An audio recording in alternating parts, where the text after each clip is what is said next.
Subtract 0.25 from 100 using long subtraction. Line up the decimal points in the same column. Add placeholder zeros so both numbers have the same number of decimal places. We work from right to left and finish one column before moving to the next. In the hundredths column, 0 is less than 5, so we need to borrow. Borrow 1 from the hundreds column. 1 becomes 0. Carry the borrow through 3 zeros, each cross 0 becomes 9. The 0 in the hundredths column becomes 10. In the hundredths column, 10 minus 5 is 5.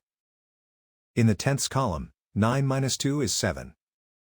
In the ones column, 9 minus 0 is 9. Bring down 9 in the tens column. Bring down 0 in the hundreds column. Bring the decimal point straight down into the answer. The final result is 99.75.